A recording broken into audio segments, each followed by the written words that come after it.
भाई केकेआर की जो बैटिंग है, हाँ? आज प्रॉपर्ली बात करते हैं क्योंकि पावर प्ले में 56 फॉर 1, नॉट इवन 10 रन्स पर ओवर। हाँ. अब यहाँ पे should this power play be considered good, decent और बैड?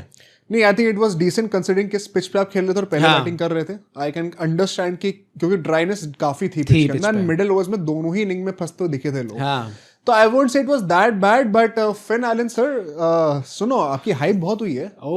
आई प्रेफर कि एक दिन रन भी आ जाए भाई, एक बार तो आ चुके हैं। कितने रन आए थे यार? एक बार तो वो जो 400 के स्ट्राइक से 30 रन आए थे। वाह यार, एक बात बता दूं आज। अच्छा, कई लोग ये कहते हैं कि यार, कई सारे क्रिकेट फैंस तो लॉजिकल हैं वैसे, कुछ ये भी कहते हैं कि मेरा एजेंडा है रहाणे के अगेंस्ट। पता है, आज I have not even a single bed word for Rahane. सिर्फ एक चीज को मैं हल्का सा क्रिटिकल पॉइंट है, लास्ट ओवर की हम बात करेंगे जब मैच की। I think his captaincy was brilliant tonight. Damn. He was gutsy with his calls and he was fabulous with the bat.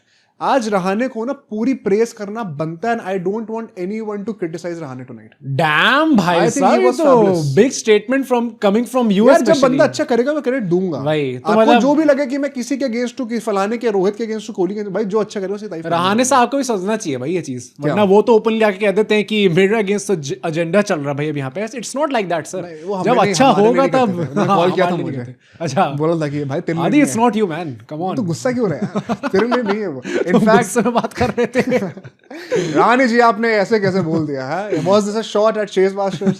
नहीं यार, तेरे लिए नहीं है ये कुछ और लोग क्या था। बाय द वे गाइस, मैं प्लग इन करना भूल गया, बट आपने सब्सक्राइब करा है कि नहीं करा? ये रहाणे साहब नहीं बोला। आज तो मैं बहुत डल होके बोल रहा हूँ, वरना मैं थोड़ा आपके मुंह में से घुस के ऐसे कैमरा के अंदर घुस के बोलता, बकवास करता थोड़ी सी। आज यार कर दो सब्सक्राइब, कर दो भाई सब्सक्राइब, क्योंकि हम लोग जो है वो जो हमारा नेक्स्ट सब्सक्राइबर के साथ मीटअप होने वाला है, जहाँ पे उनको वहाँ पे अपने स्टूडियो में लेके आएंगे, एक पॉडकास्ट रिकॉर्ड करेंगे, वो भी जल्दी होने वाला है। I think it's time. क्या बहुत ही important game for the season आ रहा है, most important, most the biggest decider of the game season already, KKR versus CSK. वो बॉटम पे कौन फिनिश करेगा, उस मैच के लिए मैं सोच रहा हूं सब्सक्राइबर को बुलाया जाए भाई, फॉर श्योर बुलाना चाहिए उसके लिए। लेकिन वही है कि आपको फॉर्म भरना पड़ेगा डिस्क्रिप्शन की पहली लाइन का, एंड मुझे भारी मात्रा में सब्सक्रिप्शन चाहिए, वरना हम वो मैच नहीं करने वाले। इतना सैड मोड में अगर हम लोग एक दूसरे का साथ नहीं देंगे तो फिर कब? और इसको ना हाइप कर दो आज जरा। आज मुझे पता है हफ्ता खत्म हो रहा है, बट 4-5 लाख पॉइंट्स इसके भी कराओ जरा एक बार। ये जो तुम्हारा पैसिव एग्रेशन दिख रहा है तुम्हारे, पैसिव एग्रेशन नहीं यार, एक हार्ट टू हार्ट एक कन्वर्सेशन है from KKR fans to KKR fans and अभीक to the rest of the teams. अच्छा, मुझे ये पावर प्ले में बात ही करनी थी। रघुवंशी साहब ना इनो बाद में आके थोड़ा कवर अप करा है। Yes. At one point of time he was 6 of 12 balls in power play. 12 ball मतलब आपने 2 ओवर चूस लिए, which is 1/3 of the power play. भाई कैसे खेल रहे हो ऐसे? आज पता कमेंटेटर्स ने कॉल आउट करा इस चीज को। क्या? इस स्टार्टिंग में जो ये हुआ था एंड मिडिल ओवर्स में 10 से 15 ओवर में जो हुआ, अभी उसकी हम बात करेंगे, वो तो करेंगे, बट ये चीज अनएक्सेप्टेबल है भाई। पावर प्ले में हमने कल गिल को तुमने बोला था भाई, एंड केकेआर के पास तो वो इश्यू भी नहीं है। आज तो बैटिंग और डीप थी। There is no reason for you. 12 बॉलें मतलब 1/3 ऑफ द पावर प्ले, 6 में से 2 ओवर निकल गए। It is unacceptable to play like this in the power play. आज के modern game में आपका the sole motive should be to maximize those 36 balls because the same run rate cannot be maintained going forward. Firstly, especially batting first, and वो जो चीज थी ना, those balls won't come back, वो specifically power play के लिए implement होती है। आरसीबी की जर्सी पहन के वो लाइन भूल दी। हाँ, वैसा जो पूरा माहौल होता है पावर प्ले का कि एक फील्डर कम होगा, वो आपको बार बार नहीं मिलता गेम के अंदर। मुझे एक चीज बोलना था, क्योंकि हमने आई थिंक मिस कर दिया उस पॉइंट को, जो सबसे कंट्रोवर्शियल पॉइंट है। मैं उसी की बात करने वाला था। तुम कुछ कहना चाहते हो? नहीं भाई, आई थिंक सो कि थोड़ा डाइसी है। मैं यहाँ पे ना रोने नहीं वाला हूँ। इस आईपीएल में इससे पहले 3-4 मैचों में 3-4 टीमों के साथ ऐसी कंट्रोवर्शियल कॉल्स हो चुकी हैं। हमने ऑलरेडी देख लिया। अभी आईपीएल को शुरू हुए 2 हफ्ते भी नहीं हुए। इनफैक्ट पिछले मैच में केकेआर का जो वरुण चक्रवर्ती ने कैच पकड़ा था पिछले से पिछले मैच में, वो भी वैसा। क्या हमने उन चीजों की बातें करी? नहीं करी ना। तो आज मैं फालतू में ये सब नहीं करूंगा। हाँ, मैं एक चीज एज अ कॉशन नहीं कह सकता हूँ कि जो थर्ड अंपायर्स हैं, बी मोर रिस्पॉन्सिबल। इतनी कोई जल्दी नहीं है मैच निकालने में। Check more camera angles and वो ट्रांसपेरेंसी के लिए वहां पे बड़ी स्क्रीन पे दिखा दिया। बट मैं यहाँ पे ये रोने नहीं वाला हूँ बैठ के कि उसकी वजह से गेम हार गया। ये बाकी टीम के साथ भी तब तो कोई नहीं रो रहा था। तो हम सिर्फ केकेआर के साथ हो तो मैं रोने वाला नहीं हूं। But of course Rahane was looking very good. Shami की बॉल जो स्विंग कर रही थी यार स्टार्टिंग में, भाई स्विंग कर रही थी। प्लस फाफ डू प्लेसी ने चीज पॉइंट आउट करी कि शामी का अगर इस सीजन आप बॉलिंग देखो तो यूजुअली जितनी वो स्लोअर बॉल्स डालते थे इन द प्रीवियस सीजन, उसके डबल द अमाउंट डाल रहे हैं सीजन में। एंड दैट इज व्हाई आज उनकी इकोनॉमी की बॉल नॉलेज कम हो गई है। भाई तो रेज बेटिंग कर रहे हैं। नहीं, और तुम्हारे लगे वो आई टेक द कॉम्प्लीमेंट। 6.75 की इकोनॉमी से उन्होंने बॉलिंग डाली है। हां भाई, हर मैच में उनकी इकोनॉमी बहुत तगड़ी निकल के आ रही है। जो तुमने कहा था ना, बुमराह का इंपैक्ट शायद बेहतर होगा। Just faking it all along, but जो इंपैक्ट बेहतर होगा बुमराह का, शायद ना हो भाई सीजन, शायद शामी का इंपैक्ट बेहतर निकल के एलएसजी के लिए। शामी की जितनी तारीफ फिर उतना कम है। आज के मैच में इकोनॉमी कितनी अच्छी डाल के दी उन्होंने ऑन अ पिच जहां पे ऑलमोस्ट 200 बनाए हैं दोनों टीम्स ने।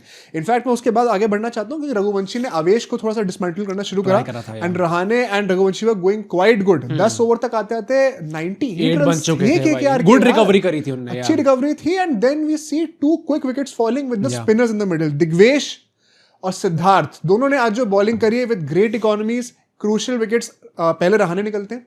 Raghuvanshi tried to hit out and उसी के चलते आउट होते, फ्रस्ट्रेटेड भी दिख रहे थे। मेरा पता क्या, at least I don't have an issue with the intent with this guys playing. मारते मारते आउट हुए, they knew that they have to build up on this. जब रिंकू सिंह ने तो मुझे लगता है मैं उम्मीद ही छोड़ दूंगा भाई, सही में मतलब, क्योंकि अब ना point it has gone beyond that point. मैं बोलना ही छोड़ देता हूं क्योंकि कभी पेसर में प्रॉब्लम है, कभी स्पिनर प्रॉब्लम है, तो सही क्या है फिर? नहीं, और अब तो बैटिंग सही टाइम पे भी आ रही है। 10 ओवर आपके पास थे पूरे, आराम से बैटिंग करते हैं, बैटिंग को मिल रही है। साल तो कोई एक्सक्यूज भी नहीं है। I really hope he turns it around, but Cameron Green and Powell ने जो बीच में बैटिंग करी थी, 10 से 15 ओवर के बीच में कितने कुछ 17 रन आए हैं, एक भी बाउंड्री नहीं आई है। एक बाउंड्री नहीं आई। सुनो एक सेकंड, और किसी ने कहा ये बदतमीजी करी है मेरे सामने, यार पिच ड्राई थी यार, बॉलिंग की कोलैप्स रोकना था। कोलैप्स आज की डेट में T20s में मुझे नहीं पता, चाहे 9 विकेट गिर गया हूं, चाहे 9 ज्यादा हो गया, चाहे 5 गिर गए हूं, चाहे पिच में 50 डिग्री टर्न हो रहा हो, 90 डिग्री ही घूम रही है, बॉल पहुंच ही नहीं पा रही विकेट तक, घूम के साइड में निकल गई लेग एम्पायर के पास।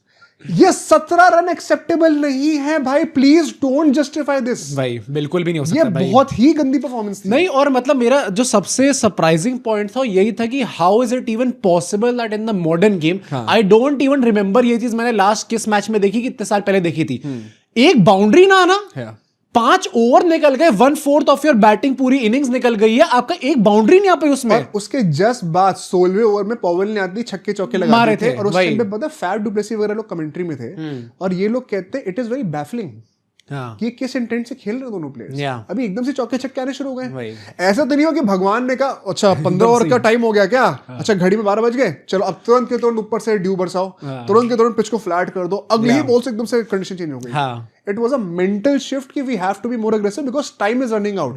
Why was that intent not in place in the 10th over? इतना टाइम कैसे लग गया सर? जब आपके पास बैटिंग ऑलमोस्ट नंबर 9 तक है वर्चुअली, किस बात का वेट कर रहे हो? आज तो बैटिंग थी, कोई इशू नहीं थी ना। Clear case of miscommunication by the management, lack of intent and lack of aggression by the batters. ये चीजें आपको वहीं पे रेक्टिफाई करनी थी। और आज जब फिर से मैच हार गए ना, अगर 10-15 रन ज्यादा तो हारते वही ना, मैं यही कह रहा हूँ कि तो अल्टीमेटली वहीं आ गई ना। एंड में पूरी केकेआर की बैटिंग में इस फेज की आप मेन बात करोगे कि अगर यहाँ पे 2-3 चौके भी और आते तो शायद गेम बच जाता। 66 रन आए आखिरी के 5 ओवर में, that's almost that's more than 13 runs N over. पर उधर भी जो हिटिंग है वो पॉवेल ने करी है मेजर। ग्रीन साहब से hitting, Green ultimately finish with a strike rate of 133। ये कौन सी सर बैटिंग हो रही है, कौन सी सदी में बैटिंग हो रही है? एंड पॉवेल ने बहुत ही इनडिस्क्रिमिनेट हिटिंग करी है, हर एक ओवर में एक छक्का निकालना ही निकाला है, हर एक बॉलर को रिगार्डलेस ऑफ द नेम पिटाई करी है। He added some muscle to the finishing department of KKR, जहां पे रिंकू रमन बहुत लग रहा है पावर कोच थोड़ा कर रहे हैं, पावर के साथ काम कर रहे हैं थोड़ी। मैं ये कहना चाहता हूं भाई, केकेआर की बैटिंग का जो ये एक पूरा डायरेक्शन हमें देखने को मिला है, it has been one of the worst. ये जो हमें इस फेज में देखने को मिला था। And shout out to the LSG bowlers भाई, the way they were implementing, and जो पंजा घसा हुआ था। हालांकि they should be a bit disappointed कि आखिरी में 3 रन आ गए, विकेट भी नहीं गिरा कोई आखिरी में। एग्जैक्टली।